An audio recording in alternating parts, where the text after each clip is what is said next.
Hello students, today I will explain you chapter number 6. This is unit 2 and section C. TPT the Flying Squirrel, written by Charles H. Donald. Charles H Donald was a well known naturalist. वो एक अच्छे जाने माने naturalist थे और उनकी एक book थी कंपेनियंस फेदर्ड फर्ड एंड स्केल्ड, जो कि 1920 में पब्लिश की गई थी।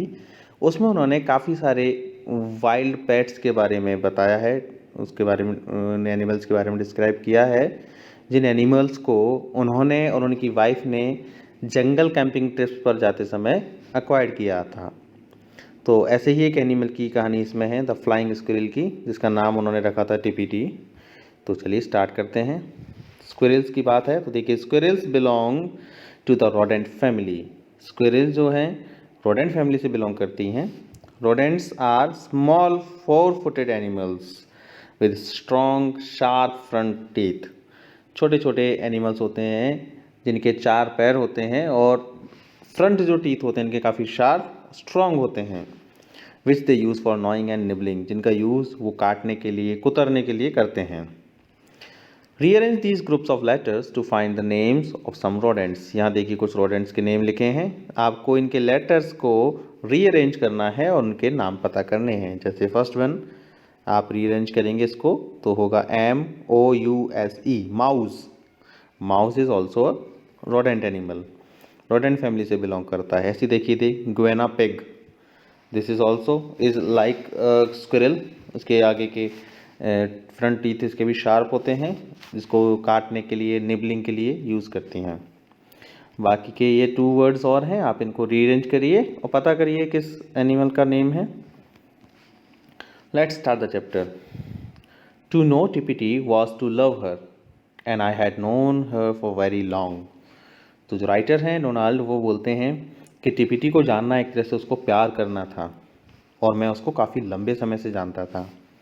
TPT, I must tell you, was not a naughty little girl with a penchant for climbing up curtain poles.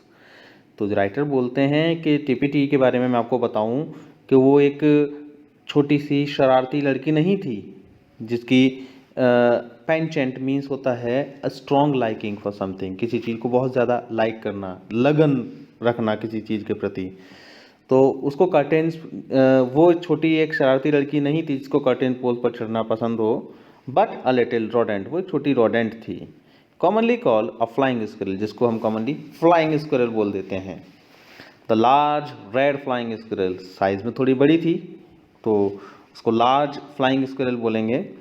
And must on no account be mistaken for the flying fox, और अगर उसको flying fox भी बुला दिया जाए तो भी गलत नहीं होगा। Which has nothing to do with टिपिटीज फैमिली, जबकि फॉक्स का टिपिटीज की फैमिली से कोई लेना देना नहीं है, लेकिन नॉर्मल स्क्विरल से वो इतनी साइज में बड़ी थी तो इसलिए हम उसको फ्लाइंग फॉक्स भी बोल दें तो भी गलत नहीं होगा। She was brought to me when only a few days old, जब वो कुछ ही दिन बड़ी थी तब वो मेरे पास लाई गई थी। and grew into a splendid specimen in all the glory of her wonderful chestnut red coat and 2 feet of bushy tail। लेकिन छोटी सी ही मेरे पास लाई गई थी, लेकिन जैसे जैसे उसने बड़ा होना शुरू किया तो उसकी खूबसूरती एक तरह से शानदार तरीके से मेरे सामने निकल कर आई। चेस्टनट रोड, उसका वंडरफुल चेस्टनट रेड कोट, उसके जो बाल होते हैं उसकी बॉडी पर, ऐसा लग रहा था चेस्टनट एक ट्री होता है रेड कलर में जिसकी ट्रंक होती है, तो देखने में बिल्कुल उसी कलर का उसका कोट था। कोट यानी कि उसके फर जो बाल थे वो, और लगभग 2 फीट की उसकी बुशी टेल थी। बुशी यानी झाड़ियों जैसी काफ़ी रोएदार उसकी पूंछ थी। She knew she was fascinating even at a very early age, यानी वो खुद भी जानती थी कि वो इतनी कम एज पर भी कितनी सुंदर दिखने लगी है, फैसिनेटिंग दिखने लगी है। And nothing delighted her more than to show off a lovely tail, और उसको अपनी लवली टेल के अलावा कुछ भी और अच्छा नहीं लगता था। उसको सबसे ज़्यादा अच्छा उसको आनंद मिलता था, डिलाइटेड, खुशी होती थी अपनी पूंछ के साथ खेलकर।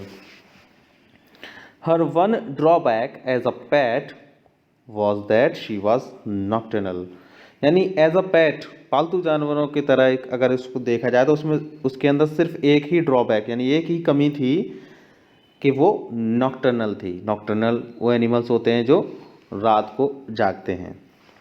And so was most lively when it was time for ordinary people to be in bed, क्योंकि ऑर्डिनरी पीपल हम लोग जो सभी लोग दिन में काम करते हैं, जागते हैं और रात को सोते हैं, लेकिन उसके साथ ऐसा नहीं था, वो रात को जागती थी। She lived in a little box with 2 partitions. उसके लिए एक छोटा सा बॉक्स बनाया गया था रहने के लिए, तो उस बॉक्स में रहती थी जिसके 2 पार्टीशंस थे। द इनर वन, एक अंदर का पार्टीशन जो उसका बेडरूम था, her bedroom was fitted with a little nest of feathers and cotton wool, जिसको फिट किया गया था एक छोटा सा घोंसला बनाकर, जिसके अंदर कुछ फेदर्स थे, पंख थे, और कुछ कॉटन वूल थी, जिससे उसको वार्म एंड कोजी टाइप की फीलिंग हो सके। And a tiny door led from it into the bigger sitting room, और छोटा सा उसमें से डोर दिया गया था उस रूम से, इनर रूम से, जो कि आगे बड़े से सिटिंग रूम में जाके खुलता था। वेयर शी ऑल्सो डाइंड, जहाँ पर वो अपना खाना भी खाती थी। The door of our sitting room being usually open, तो उसके सिटिंग रूम का जो डोर था अक्सर करके खुला ही रहता था। Tippity would announce the fact that she was awake by giving a low growl and issuing from there in a succession of long and not very graceful jumps. तो टिपिटी अक्सर करके हमें ये अनाउंस कर देती थी कि वो जाग गई है। किस तरह से? लो ग्राउल, थोड़ा थोड़ा सा गुर्राने की सी आवाज़ देकर, और धीरे धीरे उसकी आवाज़ बढ़ती जाती थी, और उसके बाद वो अपने उस बॉक्स से बाहर जंप कर देती थी। She would make her way to the nearest table and there indulge in a tremendous stretch. वो अक्सर वहाँ से उसने रास्ता बना रखा था कि अपने बॉक्स से निकलने के बाद वो पास में ही उसके एक टेबल थी, नियरेस्ट टेबल थी, उसके ऊपर जंप कर देती थी। And there indulge in a tremendous stretch, यानी एक भयानक तरीके से वो स्ट्रेच करके वहाँ पर पड़ी रहती थी, वहीं पर लेटी रहती थी। अक्सर करके आपने एनिमल्स को देखा होगा, जागने के बाद एकदम से धरती से चिपक कर लेट जाते हैं, तो इस तरह से वो करती थी। Extending her 4 legs to the full in front of her, यानी अपने आगे वाले लेग्स को बढ़ाती हुई एकदम से आगे तक बढ़ा लेती थी अपने सामने की तरफ, फ्रंट में। एंड हर हिंड लेग्स, यानी पीछे के लेग्स को as far as they could go behind her, जितना पीछे तक हो सकते थे उतना पीछे वो उनको फैला देती थी। हर head would first rest on the right 4 foot, उसका जो हेड होता था, सिर, पहले वो राइट साइड वाले 4 फुट पर रख लेती थी, and then on the left, उसके बाद लेफ्ट वाले फुट पर रख लेती थी। Her tail making circles in the air in the meantime, और ये सब करते करते उस समय उसकी पूंछ जो होती थी हवा में लहरती रहती थी, ऐसा लगता था जैसे एयर में वो सर्कल बना रही हो। After her stretch would come her toilet, stretching करने के बाद उसको फिर टॉयलेट जाना होता था। About which she was most particular, और जिसके बारे में वो काफ़ी पर्टिकुलरली उसके साथ ऐसा होता था कि जागने के बाद उसको टॉयलेट जाना है तो वो पहले से रेडी रहती थी उस चीज़ के लिए। Tippity would sit erect and carefully get to work with both her little hands. Tippity एकदम से सीधे खड़े होकर सीधे एकदम से बैठती थी, तन कर बैठती थी, और केयरफुली अपना सारा काम करने के लिए दोनों हाथों से। Beginning with the tip of a nose, यानी पहले अपनी नाक को थोड़ा सा हाथों से करके, जैसे हम एनिमल्स खो जाते हैं, साफ़ करते हैं, इस तरह से वो साफ़ करती थी। She would gradually work over the whole of her face and head, उसके बाद धीरे धीरे पूरे फेस पर और हेड पर अपने दोनों हाथों को फिराती रहती थी। The tail would be her last but by no means her least care, और केयर करने में सबसे लास्ट में वो अपनी टेल की भी केयर करती थी, उसको भी हाथों से और मुंह से साफ करती थी।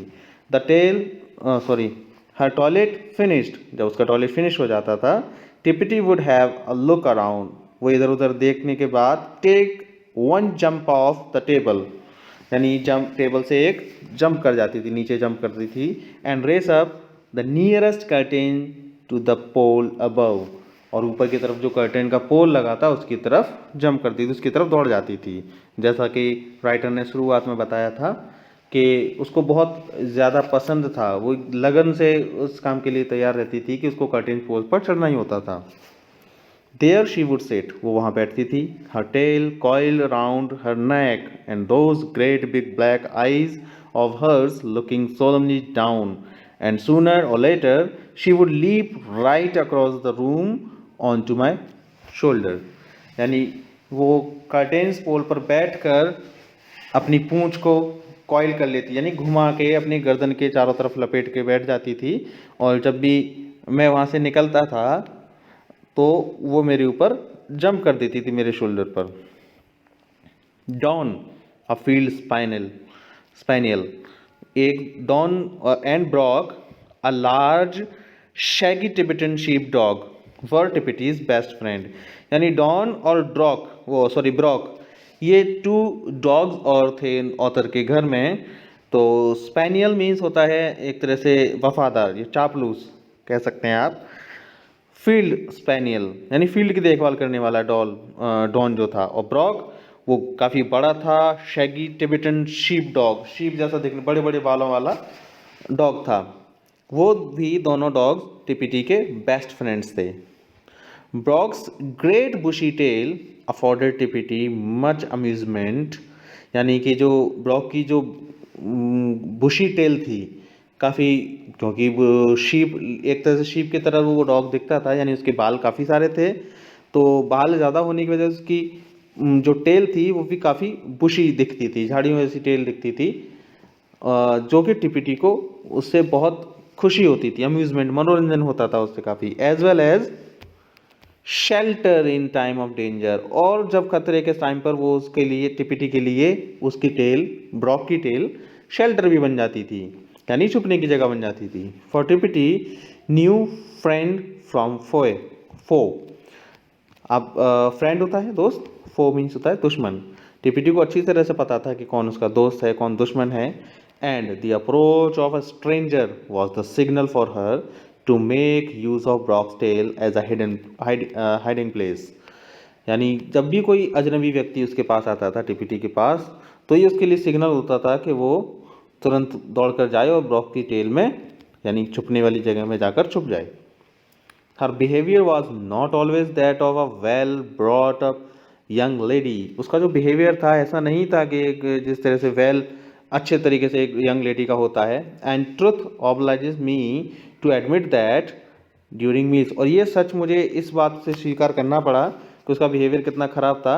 It was advisable to keep her tied at one end of the table, यानी हमें एक तरह से ये एडवाइस किया गया उसकी हरकतें देखकर कि जब हम खाना खाने बैठते थे बिफोर मील, ड्यूरिंग मील्स, हमें उसको टेबल के कोने से बांधना पड़ता था। I have already said that she had a lovely tail, यानी मैंने हमेशा कहा है, मैं पहले कह चुका हूँ, ऑथर बोलते हैं कि उसके पास एक अच्छी सी सुंदर सी टेल थी, लवली टेल थी, but its beauty was sometimes married after passing through the soup. लेकिन जब वो खाने पीने का सामान रखा होता है, सूप होता है, सूप के पास से होकर जब निकलती थी तो उसकी जो ब्यूटी थी, सुंदरता थी, वो सब खराब हो जाती थी। क्यों? क्योंकि उसकी पूंछ में वो खाना लग जाता था। But it's and so was the taste of soup, और सूप के साथ भी ऐसे ही होता था, सूप का टेस्ट भी खराब हो जाता था जब उसकी पूंछ उसके अंदर लग जाएगी तो।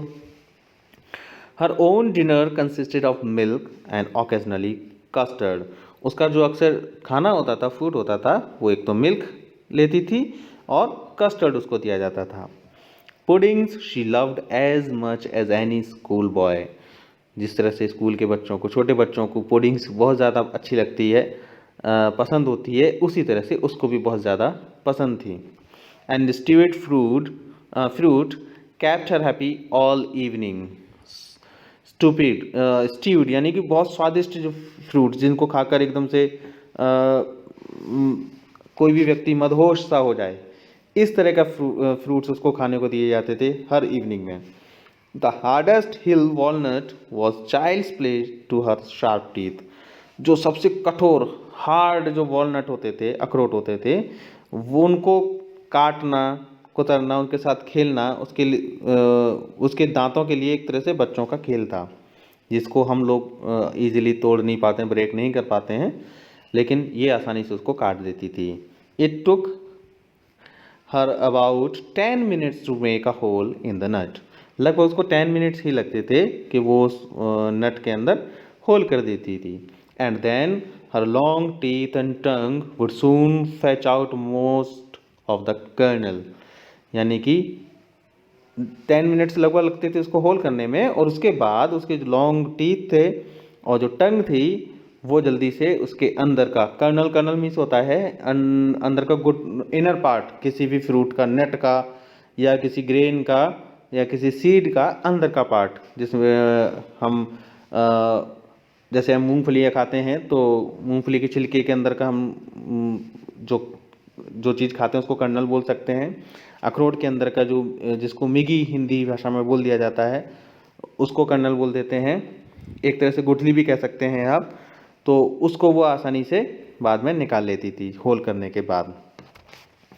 TPT was the means of my solving a problem in natural history regarding which a controversy raised for many months। यानी TPT ने मेरी हेल्प भी की एक नेचुरल हिस्ट्री की प्रॉब्लम को सॉल्व करने में, जिसके बारे में कई महीनों से कुछ कंट्रोवर्सी यानी विवाद चल रहे थे। कुछ लोगों का कहना था द हिमालयन नटक्रैकर यानी न्यूसिफ्रैगा हेमिस्फेला, जिसका नाम होता है हिमालयन नटक्रैकर, एक बर्ड होती है, had been credited with the holes one frequently found in walnuts in the Himalayas। यानी लोगों का ये कहना था कि हिमालयाज में जो हिमालयन नटक्रैकर हैं वो वॉलनट्स के अंदर होल करने में माहिर हैं, वो इस काम को कर सकते हैं। यानी इस चीज़ का क्रेडिट हिमालयन नटक्रैकर को दिया जाता था कि वो वॉलनट में होल कर सकते हैं, उसको काट सकते हैं। I tested the truth of the assertion by placing walnut under a tree where a pair of nutcrackers used to come। तो मैंने इस चीज़ को टेस्ट करने की कोशिश की। I tested the truth of the assertion। assertion यानी जो स्टेटमेंट उन्होंने दिया उन लोगों ने, उस चीज़ का मैंने टेस्ट करने का सोचा। किस तरह से? By placing walnuts. मैंने कुछ वॉलनट्स लिए और उस ट्री के नीचे रख दिए जहाँ पर एक पेयर ऑफ नट क्रैकर्स अक्सर आया करता था। The birds turned over the nuts but did not attempt to break them. तो वहाँ पर जो नट क्रैकर बर्ड्स थी वो आई भी थी, उन्होंने उनको टर्न किया, इधर उधर घुमाया, लेकिन किसी ने अटेम्प्ट तक नहीं किया कि उसको ब्रेक करें, तोड़ें, क्योंकि वो नहीं तोड़ पाती थी, इसलिए उन्होंने नहीं तोड़ा। After this, a few nuts were collected in which TPT had already made holes and placed under the same tree and carefully watched। फिर उनके बाद ऑथर ने क्या किया कि कुछ नट्स वो वाले कलेक्ट किए उन्होंने जिनके अंदर टीपीटी ने पहले से ही होल कर रखे थे, और उन नट्स को उन्होंने उसी सेम ट्री के नीचे रख दिया और उसको ध्यान से देखा। In due course, the birds came along and at once selected the bored walnuts and began pecking at them and working their beaks inside the holes। फिर उसके फलस्वरूप उन्होंने क्या देखा कि वो बर्ड्स दोबारा से आती हैं और जिन नट्स के अंदर होल किए गए थे वॉलनट्स में, बोर्ड वॉलनट्स, बोर्ड यानी कि होल किए हुए, जिनके अंदर टिपिटी होल किए थे, उनको उन्होंने देखा और उनके होल के अंदर अपनी बीक, चोंच डालकर उसके अंदर का सामान खाना चालू किया। तो यानी ये एक नेचुरल हिस्ट्री की प्रॉब्लम थी, जो लोगों के मन में भ्रांति फैली हुई थी कि नट क्रैकर्स बर्ड्स जो थी ये नट को क्रैक कर सकती हैं, उसमें होल कर सकती हैं, उसको खा सकती हैं, जबकि ऐसा नहीं था।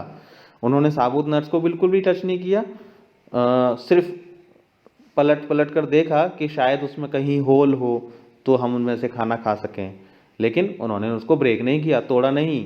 और जब होल किए हुए उनको नट्स मिले तो उन्होंने उनके अंदर से सामान निकालना, यानी कि उसका जो कर्नल था, गूदा जो था, गुठली थी, उसको खाना शुरू कर दिया। Flying squirrels are said to lap their drink, but Tippity was much too ladylike to make any such fuss over her milk। Flying squirrels अक्सर कहा जाता है कि वो अपने ड्रिंक को लैप करती हैं, लैप यानी चाट चाट कर यूज़ करती हैं, उसको लेती हैं। But Tippity was much too ladylike to make any such fuss over her milk. लेकिन जो टिपिटी थी उसको अक्सर वो इस तरह से चाट कर उसको नहीं करती थी। उसका ड्रिंक करने का, मिल्क को ड्रिंक करने का तरीका कुछ अलग ही था, और वो कई बार फस मीन्स गड़बड़ कर देती थी जब वो अपना मिल्क पीती थी। She was usually in rather in a Hari for it, वो अक्सर हड़बड़ी में रहती थी, जल्दबाजी में रहती थी कि उसको जल्दी से खाने पीने को कुछ मिले। And consequently more of her face went in to the saucer, ज़्यादा और इसी जल्दबाजी की वजह से उसका ज़्यादातर फेस का हिस्सा सॉसर के अंदर, सॉसर यानी प्लेट जिसके अंदर उसको दूध डाल के दिया जाता था, उसके अंदर डूब जाता था। दूध के अंदर उसका फेस, मुंह और नाक घुस जाते थे, अंदर डूब जाते थे।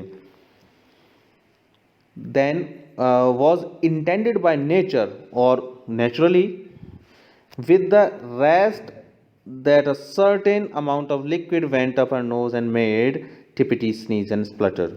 और इस वजह से जब उसका मुंह अंदर डूब जाता था, इस वजह से उसकी नाक में और मुंह में मिल्क जाता था, और जिसके कारण उसको स्नीज यानी छींक होती थी, और स्प्लटर यानी जो भी नाक के अंदर दूध वगैरह गया था वो उसको बाहर छींक छींक के छिड़क देती है, स्प्लटर कर देती है। स्प्लटर मीन्स होती है make a series of short explosive spitting और चॉकिंग साउंड, यानी एक तरह से चॉकिंग, या हम लोग जब गले में कुछ अड़ जाता तो खांस के निकालते हैं उसको बाहर, लगभग कुछ ऐसा ही उसके साथ होता था। Sometimes several attempts were made before she really settle down to have a good drink, यानी कई बार उसको बहुत कोशिशों के साथ ज़बरदस्ती बैठाना पड़ता था कि ठीक से वो किस तरह से गुड ड्रिंक, अच्छे से ड्रिंक कर पाए। बट वैन शी डिड, लेकिन जब उसने किया, she got her lips well in to the milk and no attempt was made to lap, लेकिन फिर भी उसने अच्छे से लिप्स को डुबोकर दूध को पीना चालू किया, लेकिन उसने फिर भी लैप करने के लिए यानी चाटने के लिए कोई भी अटेम्प्ट नहीं किया। She frequently accompanied me and the dogs on an afternoon stroll. Stroll means होता है चहलकदमी करना, कि वो अक्सर हमारे साथ और हमारे जो डॉग्स थे उनके साथ आफ्टरनून स्ट्रॉल पर जाती थी, लेकिन कब? After being ruthlessly pulled out of her box, उसको ज़बरदस्ती बॉक्स से बाहर निकालना पड़ता था, तब वो हमारे साथ जाती थी। फॉर द फर्स्ट 100 yards और so she was perfectly happy, यानी जो स्टार्टिंग का 100 yards का जो एरिया था वो उसके लिए परफेक्टली खुश रहने लायक था, यानी उसमें वो जंपिंग करती रहती थी, जंपिंग अलॉन्ग बिहाइंड। डॉग्स वगैरह हमारे साथ चहलकदमी करते तो उनके पीछे पीछे वो उछलती हुई कूदती हुई घूमती रहती थी। A flying squirrels natural mode of progression when on ground is a succession of jumps, यानी जो नॉर्मल फ्लाइंग स्क्विरल्स का जो नेचुरल मोड है उनके आगे बढ़ते रहने का, वो यही होता है कि वो अपने एक उछल कूद करती रहती हैं। Not the graceful little hop of the striped squirrel, जिस तरह से स्ट्रिप्ड स्क्विरल होती हैं, वो स्क्विरल जिनकी पीठ पर धारियाँ होती हैं, जिस तरह से वो छोटे छोटे हॉप करती हैं, छोटी छोटी उछल कूद करती हैं, उस तरह से नहीं था। But rather a lumbering Gallup with all 4 feet in the air, यानी चारों पैरों को हवा में फैलाते हुए लंबी छलांग लगाना। At the same time and the tail held straight up in the air, उसकी पूंछ हवा में बिल्कुल सीधी लहरती रहती थी। द लास्ट 4 inches और सो कर्लिंग ओवर, यानी कि जो छोटी छोटी गिलहरियाँ जिस तरह से उछलती कूदती हैं, उसके बजाय ये लंबी लंबी छलांग मारकर फुर्ती से जंप करती थी। This not being adopted for long distances, यानी ज़्यादा लंबी डिस्टेंसेस नहीं इससे कवर होती थी। Tippity would soon overshoot her endurance and came to a halt, यानी कुछ जल्दी ही वो क्या करती थी, ओवरशूट यानी अपनी जिस जगह उसको छलांग लगानी होती थी वहाँ छलांग लगाने के बाद तिरछी तिरछी दिशा में, या ओवरशूट यानी अपने जिस लक्ष्य पर जा रही थी उससे थोड़ा सा बाहर हो जाती थी, भटक जाती थी। Overshoot means to go beyond, छलांग कहीं और लगाना और दूसरी जगह जाकर लगा दी, है ना। Her endurance means the capacity to keep doing something painful or difficult for a long time without making any complaint, यानी पूरे धीरे के साथ, धैर्य के साथ उस काम को वो करती थी। बाद में हॉल्ट, थोड़ा सा विश्राम करती थी, रुकती भी थी। इफ़ आई वर नियर, अगर मैं पास होता था उसके, she would make for my leg and be up on my shoulder in the twinkling of an eye, यानी एक आंख को झपकाते हुए फटाफट से वो मेरे पैरों पर से सर पर दौड़ती हुई शोल्डर पर जाके बैठ जाती थी। और if Brock or Don happened to be at hand, she should spring on to one of their backs and get a free ride. और अगर कोई डॉगी मेरे पास होते थे, या तो ब्रॉक या डॉन, तो वो उनकी पीठ पर बैठ जाती थी छलांग लगाकर, और एक तरह से फ्री राइड उनकी सवारी किया करती थी। एन ओक और अ देवदार ट्री, यानी ओक ट्री जिसको देवदार ट्री भी बोलते हैं, इनवेरिएबली अट्रैक्टेड हर अटेंशन, यानी वो उसके ध्यान को अट्रैक्ट करते थे, अटेंशन उसके अटेंशन को अपनी तरफ अट्रैक्ट करते थे ये trees. And she would make her way to the extreme end of a branch and nibble off the young leaves, क्योंकि वो पेड़ उसको पसंद थे, तो उस पेड़ पर चढ़कर, उनकी ब्रांच पर चढ़कर उनके लीव्स को निबल करना चालू कर देती थी, यानी कुतरना चालू कर देती थी। The point of the stem which grew out of the branch appealed to her most, यानी कि जो स्टेम की जो पॉइंट वाली जो पोर्शन होता है, उसकी जो लीव्स थी वो उसको काफ़ी ज़्यादा पसंद थी। And she would pick off leave after leave, यानी पत्तियों के बाद पत्तियाँ, वो कोमल कोमल जो सॉफ्ट पत्तियाँ होती हैं पॉइंट की तरफ, उनको वो तोड़ती जाती थी। Just nibbling at the juicy and, तो उसका जूसी जो एंड होता था जिसमें से थोड़ा सा जूस भरा होता है लीव्स के अंदर, उनको वो निबल करती थी, कुतरती थी। And throw the rest away, और बाकी का उसको थ्रो कर देती, बाकी पत्तियाँ छोड़ देती थी, फेंक देती थी। However she was quite happy on any tree or shrub and found something to eat on all, यानी उसको जहाँ भी जिस भी ट्री पर या श्रब वो पेड़ वो वाले पेड़ होते हैं जिनकी काफ़ी सारी स्टेम होती हैं, पतली पतली पतली पतली, ट्री से थोड़े छोटे होते हैं और छोटे छोटे प्लांट से थोड़ा बड़े होते हैं, जिनको झाड़ियों टाइप में बोल सकते हैं, झाड़ियों से थोड़े से बड़े। उन श्रब्स पर या कभी ट्रीज पर जो भी उसको अच्छा खाने को मिलता था, वो काफ़ी खुश रहती थी। I have already said Tipiti was nocturnal and woke up a little after sunset if left to herself. yes, जैसे कि राइटर ने पहले कहा है कि टिपिटी नॉक्टर्नल एनिमल है, यानी रात को जागने वाला है, और सनसेट होते होते वो अपने आप जग जाता था अगर उसको खुद से अकेला छोड़ दिया जाए तो। Provided she did not get a good dinner, यानी उसको बेशक उसको अच्छा खाना डिनर ना मिले, she would be prepare to play and look about for odd and ends to nibble on all nights through, यानी जब उसको पसंद का खाना नहीं मिलता था तो वो खेलने के लिए तैयार रहती थी सारी रात, कुछ ना कुछ चीज़ों को, ऑड्स एंड एंड्स, यानी कि जो कुछ बची हुई चीज़ें होती हैं उनको ही कुतरना काटना, उसी में पूरी रात लगी रहती थी। I very soon discovered that a good feed just before I went to bed had the effect of making her sleepy too, यानी कि ऑथर के सोने से पहले जब उन्होंने कुछ उसको मील, कुछ भोजन दिया, तो उससे उस टिपिटी को थोड़ा सा स्लीपी फील हुआ, यानी कि नींद आने लगी। On custard nights Tippity would invariably overeat, जब कस्टर्ड जिस नाइट में उनको दिया जाता था वो उस समय, यानी उसको लाइक था, काफ़ी अच्छा पसंद था, तो वो ओवर ईट कर लेती थी, काफ़ी सारा खा लेती थी। And that means sleeping solidly till the early hours of the morning, यानी सुबह के अर्ली आवर्स तक, जल्दी सुबह तक वो सोती रहती थी। जबकि रात को जगने वाला एनिमल है, नॉक्टर्नल एनिमल है, लेकिन जिस रात को उसको कस्टर्ड दिया जाता था तो वो उसको बड़े चाव से खाती थी, ओवर ईट कर लेती थी, और ओवर ईट करने की वजह से उसको स्लीपी फील होता था और वो सुबह तक सोती रहती थी। She very seldom woke me during the night, और अक्सर ऐसा होता था, कई बार वो मुझे रात को जगाती भी थी। एज अ रूल, यानी एक तरह से नियम बना रखा था उसने, I would wake up to find a warm soft furry ball curled up against my neck, यानी उसके जो हेयर थे एक तरह से गर्म सॉफ्ट थे, फरी थे, फरी और सॉफ्ट मुलायम बॉल टाइप का मुझे ऐसा फील होता था कि मेरी नेक के पास कुछ लगा हुआ है, यानी वो टिपिटी थी जो एकदम से गोल मोल होकर और ऑथर की नेक के पास जाकर लेट जाती थी, तो उससे ऑथर को थोड़ा सा वार्म फील होता था, soft soft furry hair feel होते थे। But occasionally the awakening would be much ruder, लेकिन कई बार ऐसा भी होता था कि उसका जो जगाने का तरीका था काफ़ी रूड होता था। And I would find Tippity having a lovely game with my toes, my ears और माई हेयर।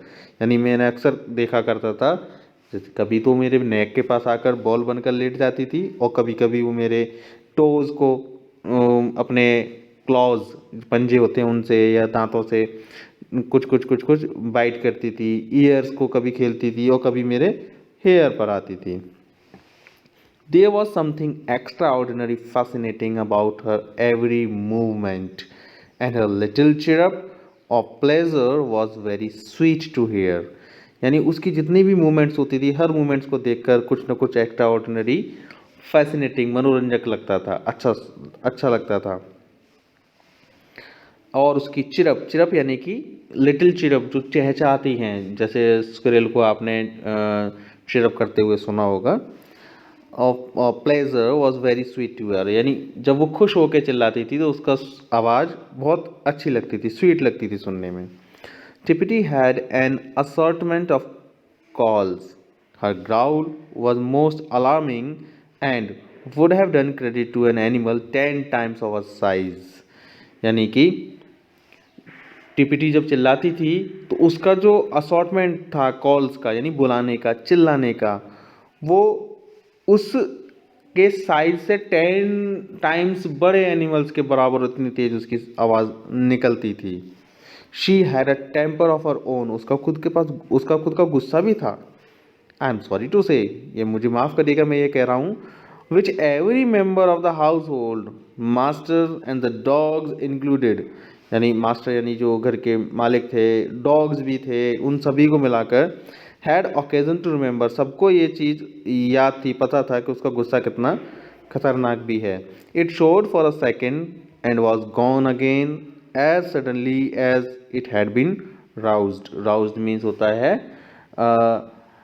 अवेकन, जगा होना, एकदम से जागना, जागने के तुरंत बाद एक ही सेकंड में वो एक जगह से दूसरी जगह गायब हो जाती थी। बट इन दैट इंस्टेंट, उसी समय, her sharp claws has torn some offending hand, यानी कोई उसको पकड़ता था, हाथों से मारता था, तो उनके हैंड्स को वो शार्प क्लॉज से बिट भी करती थी। और her terrible teeth had sent a dog howling out of the room. अब देखिए, डॉग के साथ खेलती थी, कभी कभी अपने टेरिबल टीथ से उनको काट जाती थी, तो डॉग क्या करता था, हाउल करता था, चिल्लाता बड़ी तेज, तो वो भी काफ़ी, उनकी आवाज़ भी गूंजती रहती थी डॉग्स की, उसके काटने की वजह से, उसको परेशान करने की वजह से। पुअर टिपिटी, बेचारी Tippity, her end was tragic in the extreme, यानी उसका अंत बहुत ही दुखद था। We hope it was also painless, हमें उम्मीद है शायद उसका एंड पेनलेस भी रहा हो। She had been tied up just before dinner, उसको डिनर से जस्ट पहले हमने टाइड अप किया था, जैसे हम टेबल के किनारे से बांध देते थे या चेयर के किसी लेग से बांध देते थे। But somehow the end of the chain had got unfastened from the leg of the chair, यानी उसकी जो चेन थी जिससे हम बांधा करते थे, उसका दूसरा एंड चेयर से ठीक से बंध नहीं पाया, अनफासन रह गया। I heard her hopping about on the boards of the veranda and dragging her chain behind her. हमने उसकी आवाज़ को सुना था कि वो वेरेंडा की तरफ गई थी, उछल कूद कर रही थी, उसके पीछे पीछे उसकी चेन भी आवाज़ करती हुई जा रही थी, ड्रैगिंग करती, खिंचती हुई जा रही थी। I went out to bring her back, मैं जैसे ही उसको लेने के लिए बाहर निकला, वापस लाने के लिए, but in that instant something flashed past me, उसी समय अचानक से मेरे सामने से कुछ होकर गुजरा। There was a tiny squeal, एक छोटी सी चीख भी सुनाई दी मुझे। And a fox had poor Tippity in its relentless jaws. Relentless means होता है मर्सीलेस, यानी कि जिसके अंदर दया ना हो। एक फॉक्स थी जिसके जबड़ों ने उसको पकड़ रखा था। हर डेथ वॉज अवेंज्ड, उसकी जो डेथ थी, मृत्यु थी, एक तरह से उसको पनिशमेंट मिल गई। But that is another story, लेकिन वो एक अनदर स्टोरी है। पनिशमेंट आप ऐसे कह सकते हो क्योंकि जब उसको बांधा गया या एक तो अनफॉर्चुनेटली वो खुली भी रह गई थी, और दूसरा उसको इस तरह से बाहर नहीं जाना चाहिए था, तो उस फॉक्स ने उसको मौका देखा और उसको अपने जॉज में पकड़ लिया और इस तरह से टीपीटी का एंड हो गया. So kids, it was the story. You must read this chapter again and again and write all the hard words of this chapter. Then after write these word meanings and learn them all. We will meet in the next class with the exercises of this chapter. Till then, bye bye, take care.